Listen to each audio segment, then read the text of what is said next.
Hello friends, ഞാൻ ഫർസാന. എൻ്റെ പുതിയ വീഡിയോയിലോട്ട് എല്ലാവർക്കും സ്വാഗതം. നമുക്കിന്ന് വാപ്പാക്ക് ഈദിന് ലീവ് കിട്ടിയപ്പോഴത്തേക്കും നമ്മൾ ഔട്ടിങ്ങിനായിട്ട് പോവുകയാണ്.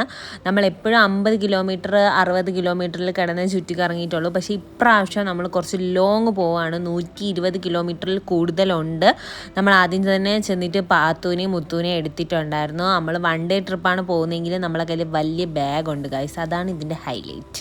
ഇത് പോകുന്ന വഴിക്കുള്ള കാഴ്ചയാണ്. ഇത് നമ്മൾ മസ്കറ്റിൽ എത്തിയിട്ട് ഉള്ള ഒരു കാഴ്ചയാണ്. നമ്മൾ മെയിൻലി ഒമാനിൽ കാണുന്ന സ്ഥലങ്ങളാണിത് നമ്മൾ പോകുന്നത് ഗൈസ്. അങ്ങനെ നമ്മൾ പോയി നമ്മൾ അപ്പോഴത്തേക്കും തുടക്ക ഭാഗം കണ്ടിട്ടുണ്ടായിരുന്നത് ആ മലനിരകളിലോട്ടാണ് നമുക്ക് പോവാനുള്ളത്. നമുക്ക് ഇവിടെ നിന്ന് ചെറുതായിട്ടൊക്കെ കാണാൻ പറ്റും. ഇവിടെ നിന്ന് കാണാൻ അടിപൊളിയായിരുന്നു ഗൈസ്. നമുക്ക് ഇവിടെ നിന്ന് കാണാം. നമ്മൾ കുറച്ചുകൂടെ കഴിയുമ്പോഴത്തേക്ക് ഈ മലനിരകളുടെ അളവും വലിപ്പവും കൂടുന്നതായിരിക്കും. അപ്പോഴത്തേക്കും നമുക്ക് ഇനി കാണാൻ പോകുന്നതാണ് ലോകത്തിലെ തന്നെ 2ാമത്തെ വലിയ മസ്ജിദും ഒമാനിലെ തന്നെ ഏറ്റവും വലിയ മസ്ജിദുമായിട്ടുള്ള സുൽത്താൻ കാബൂസ് മസ്ജിദ്. ഇത് ഇവിടുത്തെ വളരെ ഫേമസ് ആയിട്ടുള്ള മസ്ജിദാണ്. ഇത് ഭയങ്കര മനോഹരമാണ്. ഇതിൻ്റെ ഉള്ളിൽ നല്ല ഫേമസ് ആയിട്ടുള്ള കുറേ കാര്യങ്ങളുണ്ട്. ഇൻഷാ അല്ലാഹ് എനിക്ക് പോകണമെന്ന് വലിയ ആഗ്രഹമുള്ള ഒരു സ്ഥലവും കൂടെയാണിത്. അപ്പോൾ നമുക്ക് ഇനി നമ്മൾ പോകുന്നത് ഈ ചുരം സ്റ്റാർട്ട് ഗൈസ്. അങ്ങനെ നമ്മൾ ചുരത്തിൻ്റെ താഴെ വശത്തെത്തിയപ്പോൾ തന്നെ കാണാൻ നല്ല രസമുണ്ടായിരുന്നു. കണ്ട, നമ്മളങ്ങനെ ചുരം സ്റ്റാർട്ടായി ഫസ്റ്റ് ചുരം കയറിയാണ് ഇപ്പം. അങ്ങനെ ആടുകളൊക്കെ കണ്ടിട്ടുണ്ടായിരുന്നു ഗൈസ്. അങ്ങനെ നമ്മൾ ചുരം കയറി മുകളിലെത്തിയിട്ടുണ്ട്. മുകളിൽ നിന്നുള്ള വ്യൂ അടിപൊളിയായിരുന്നു. അങ്ങനെ നമ്മൾ ഈ കാണുന്ന സിറ്റിയാണ് അമറാത്ത് സിറ്റി. ഇത് നമുക്ക് ഈ ചുരത്തിൻ്റെ മണ്ടയിൽ നിന്ന് കാണാൻ പറ്റും. ഞാൻ പറയുന്നതിനേക്കാളും നിങ്ങൾക്കിത് കാണുമ്പോൾ തന്നെ മനസ്സിലായി ഇത്രത്തോളം ഭംഗിയുണ്ടെന്ന്. ഇത് നമ്മളൊരു ടോപ്പിലാണ് നിൽക്കുന്നത്. നമ്മൾ ബർക്കയിലാണ് കേട്ടോ ഉള്ളത്. അപ്പോൾ ബർക്കയിൽ നിന്ന് ഒരു 3 മണിക്കൂറത്തെ ട്രാവലുണ്ട് വണ്ടിയിൽ തന്നെ. മസ്കറ്റി ഉള്ളവർക്കാണെങ്കിൽ 45 മിനിറ്റേ ഉള്ളൂ. അടിപൊളിയാണ്. നമ്മൾ രാവിലെ ഫുഡൊന്നും കഴിക്കാതെയാണ് ഇറങ്ങിയിട്ടുണ്ടായിരുന്നത്. അതുകൊണ്ട് തന്നെ ഞാൻ കാറിൽ നമ്മൾ കുറച്ച് പേര് കാറിലിരുന്ന് കുറച്ച് ഫുഡൊക്കെ കഴിച്ച് ഇടിയപ്പവും നല്ല ഒട്ടക്കത്തിൻ്റെ ഇറച്ചിയുടെ കറിയായിരുന്നു കേട്ടോ. നല്ല ടേസ്റ്റ് ഉണ്ടായിരുന്നു. വിശന്നിരുന്ന് ഞാൻ നല്ല രീതിയിൽ കഴിച്ചിട്ടുണ്ടായിരുന്നു. പിന്നെ നമ്മൾ നല്ല മുകളിലൊക്കെ എത്തിയിട്ടുണ്ടായിരുന്നു. പിന്നെ നമുക്ക് അവിടെ നിന്ന് നമ്മൾ മല കയറി പിന്നെ മല താഴോട്ട് ഇറങ്ങിയിട്ടുണ്ടായിരുന്നു. ഇപ്പോൾ കാണാനുള്ള വ്യൂ അടിപൊളിയായിരുന്നു ഗൈസ്. എൻ്റെ വാപ്പച്ചി 8 വർഷം മുമ്പ് ഇവിടെ പോയിട്ടുണ്ടായിരുന്നു. ആ ഒരു ഓർമ്മ വെച്ചിട്ടാണ് നമ്മൾ പോകുന്നത്. നമ്മൾ ആദ്യം മാപ്പൊന്നും ഇട്ടില്ല. പിന്നെ പകുതി എത്തിയപ്പോൾ മസ്കറ്റൊക്കെ കഴിഞ്ഞ സമയത്ത് നമ്മൾ മാപ്പ് ഇട്ടിട്ടുണ്ടായിരുന്നു. നമ്മൾ കൊറിയാത്ത് ഡാമിലോട്ടുള്ള മാപ്പാണ് ഇട്ടിട്ടുണ്ടായിരുന്നത്. നമുക്ക് വാപ്പച്ചിക്ക് അവിടെ അറിയാം. അങ്ങനെ നമ്മൾ ഫൈനലി കൊറിയാത്ത് ഡാം എത്തിയിട്ടുണ്ട് ഗൈസ്. ആ കാണുന്നതാണ് കൊറിയാത്ത് ഡാം. ഇതാണ് കൊറിയാത്ത് ഡാമിൻ്റെ എൻട്രൻസ്. നമ്മൾ ഇതിൻ്റെ അകത്ത് കയറാമെന്ന് വന്നത് 8 വർഷം മുമ്പ് വാപ്പ പോയപ്പോഴത്തേക്കും എൻട്രൻസ് ഫീ ഒന്നും ഇല്ലായിരുന്നു. പക്ഷേ ഇപ്പം പോയപ്പോൾ ഒരാൾക്ക് 1 റിയാൽ വെച്ച് കൊടുക്കണമെന്ന് പറഞ്ഞുകൊണ്ട് തന്നെ നമ്മൾ പിന്നെ അവിടെ നിന്ന് തിരിച്ച് പിന്നെ നമ്മൾ അടുത്ത മാപ്പ് ഇട്ടപ്പോൾ നമുക്ക് കാണിച്ച സ്ഥലമാണ് ഇത്. പക്ഷെ നമ്മൾ ഇവിടെ പോയപ്പോൾ ചെറുതായിട്ടൊന്ന് ഡിസപ്പോയിൻറ്റഡ് ആയി. കാരണം എന്താണെന്ന് വെച്ചാൽ അത് ഞാൻ വഴിയെ പറഞ്ഞുതരാം. നമ്മളവിടെ പോകുന്ന അടുത്ത വഴിയിൽ വെച്ചിരുന്നതാണ് കേട്ടോ. ഇതാ അവിടുത്തെ തന്നെ ഫാമല്ല മറ്റേ കൃഷി സ്ഥലത്ത് നിന്ന് അവർ തന്നെ എടുത്തുകൊണ്ട് വരുന്ന സാധനങ്ങളാണ്. നല്ല പപ്പായയും അതുപോലെ തന്നെ മാങ്ങയൊക്കെ ഉണ്ടായിരുന്നു. പാത്തും മുത്തും മാങ്ങ വാങ്ങിയിട്ടുണ്ടായിരുന്നു. നമ്മൾ വാങ്ങിയിട്ടില്ലായിരുന്നു ഗൈസ്. ഞാൻ ഡിസപ്പോയിൻറ്റഡ് ആയി എന്ന് പറഞ്ഞില്ല. അതിൻ്റെ റീസൺ ഇതാണ്. നമ്മളവിടെ ചെന്നപ്പോഴത്തേക്കും അവിടുത്തെ വെള്ളം വരുന്ന സ്ഥലം എന്തോ അടച്ചു വെച്ചിട്ട് അവിടെ നല്ല വെള്ളം കുറവായിരുന്നു ഗൈസ്. നമ്മൾ കാലിൻ്റെ ആ ഒരു ഇത്ര അളവിനേ ഉണ്ടായിരുന്നുള്ളൂ. അപ്പോൾ നമുക്ക് ഭയങ്കര വിഷമമായി. നമ്മൾ ഇനി എന്ത് ചെയ്യുമെന്നൊക്കെ വിചാരിച്ച് അങ്ങനെ നമ്മൾ തിരിച്ചിറങ്ങിയ സമയത്ത് വാപ്പച്ചീൻ്റെ ഫ്രണ്ടിനെ വിളിച്ച് അന്ന് കൂടെ പോയാൽ അപ്പം വഴി പറഞ്ഞു തന്നു. അങ്ങനെ നമ്മൾ വീണ്ടും തിരിച്ചു പോയി. നമ്മൾ ഫൈനലി ആ ഡെസ്റ്റിനേഷനിലെത്തി ഗൈസ്. ഇതാണ് കൊറിയാത്ത് ഡാം. നമ്മൾ ആദ്യം വന്നപ്പോൾ വഴി തെറ്റിപ്പോയേട്ടാ. ഇതല്ല ഇതിൽ കാണാറുള്ളത്. ഇവിടെ നമ്മൾ സൂക്ഷിച്ച് നോക്കിക്കഴിഞ്ഞാൽ നല്ല രീതിയിൽ വെള്ളമുണ്ട്. പക്ഷേ ഇതിനേക്കാളും ഒരു നല്ലൊരു സ്പോട്ട് ഞാൻ കാണിച്ചു തരാം.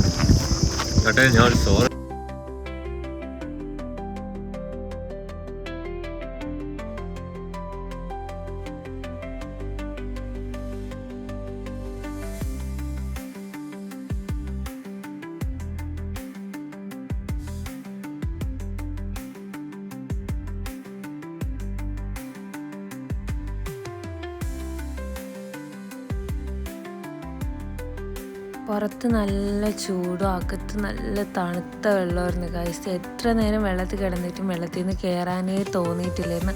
അത്രയ്ക്കും തണുത്ത വെള്ളമായിരുന്നു. ആദ്യം പോയടുത്ത് കാല് മുങ്ങാനുള്ള വെള്ളത്തോളം ഇത് നമുക്ക് ഫുള്ള് മുങ്ങാനുള്ള വെള്ളം ഉണ്ടായിരുന്നു. അടിപൊളിയായിരുന്നു.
നമ്മളിവിടെ 1 മണിക്ക് വന്ന് ഇറങ്ങിയതാണ്. അതിനുശേഷം നമ്മൾ 4 മണിയായപ്പോഴും ഇവിടെ നിന്ന് കയറിയിട്ടുണ്ടായിരുന്നു. നല്ല വെയിലുണ്ടായിരുന്നു.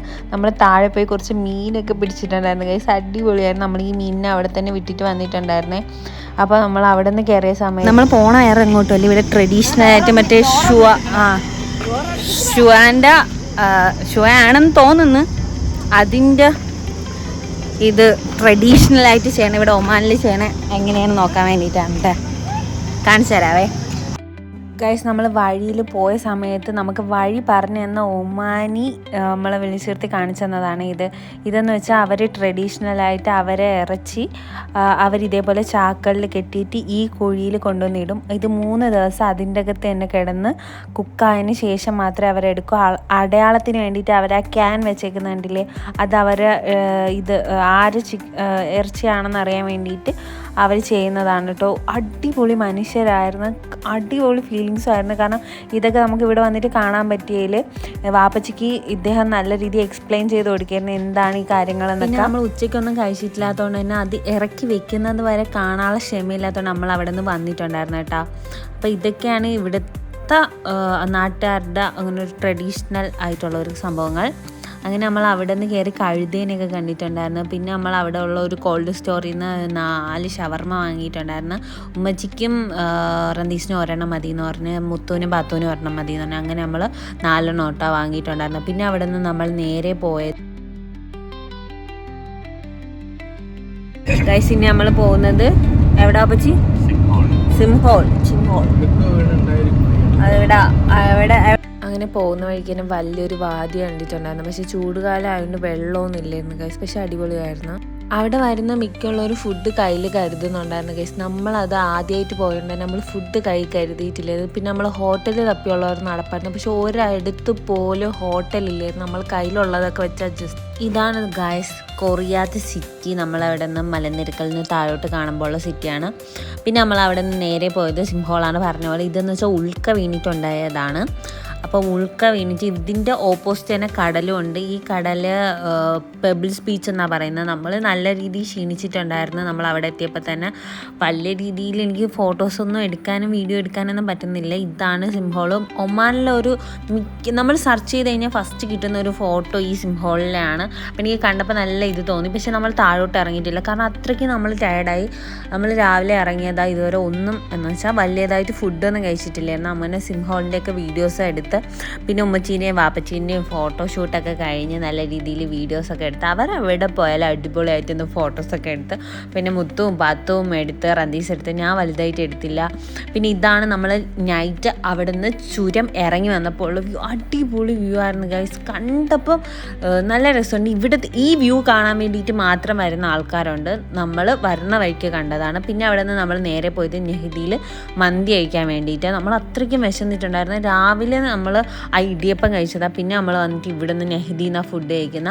അപ്പോൾ തന്നെ ഒരു 9-9:30 മണി ആയിട്ടുണ്ടായിരുന്നു. നമുക്ക് അവർ നമുക്ക് ആദ്യം തന്നെ സൂപ്പൊക്കെ തന്നിട്ടുണ്ടായിരുന്നു കേട്ടോ. അങ്ങനെ നമ്മൾ വീഡിയോസൊക്കെ എടുത്തിട്ട് ഇന്നത്തെ വിശേഷങ്ങൾ, അപ്പം നമ്മുടെ ഈ ട്രിപ്പ് ഇവിടെ അവസാനിച്ചു. പക്ഷെ അപ്പോൾ ഇന്നത്തെ വിശേഷങ്ങൾ അത്രയേ ഉള്ളൂ. പുതിയ വിശേഷങ്ങളുമായി അടുത്ത വീഡിയോയിൽ കാണുന്നവരായിരിക്കും. Bye guys. അപ്പോൾ എൻ്റെ വീഡിയോസ് ആരെങ്കിലും ഷെയർ ചെയ്യാതെയും ലൈക്ക് ചെയ്യാതെയും സബ്സ്ക്രൈബ് ചെയ്യാതെയും കാണണമെങ്കിൽ സബ്സ്ക്രൈബ് ചെയ്തിട്ട് കാണണം.